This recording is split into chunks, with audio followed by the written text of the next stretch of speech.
Vous allez visionner 2 petites séquences qui traitent de la discrimination à l'emploi. La discrimination à l'emploi est interdite et punie par la loi.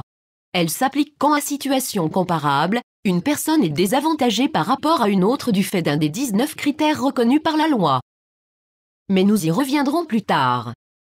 Dans le domaine de l'emploi, on sait que l'entretien de recrutement constitue une étape très importante pour le candidat et également pour le recruteur. L'enjeu est important pour l'un et l'autre, ce qui peut conduire parfois à des arguments contre-productifs voire interdits par la loi. Les 2 scènes qui suivent sont différentes mais elles se complètent. Dans l'une, vous aurez une illustration d'une situation clairement discriminatoire. Dans l'autre séquence, je vais avoir besoin de votre aide pour éviter qu'on arrive à une discrimination. Je vous propose de les regarder attentivement et l'on se retrouve après.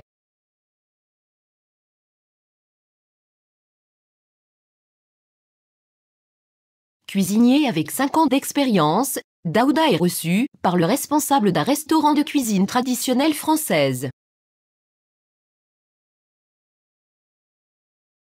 Votre CV est intéressant, vous semblez qualifié et expérimenté. Mais je suis un peu ennuyé.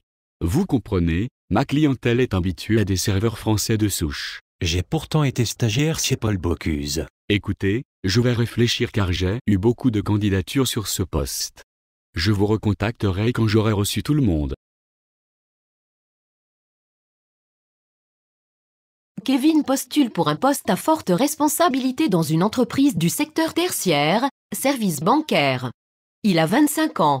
Il s'agit d'un candidat avec une bonne expérience de 3 ans dans une grande entreprise où il a été managé pendant 1 an.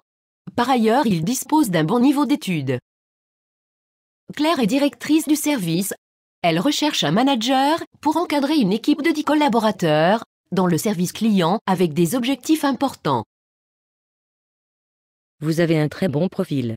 Cela dit, les personnes que vous allez avoir sous votre responsabilité ont majoritairement plus de 40 ans et ils sont dans notre structure, pour la plupart d'entre eux depuis plus de 10 ans.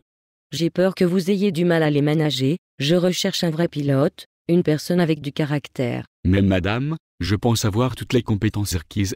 J'ai une expérience dans l'encadrement dans une grande entreprise.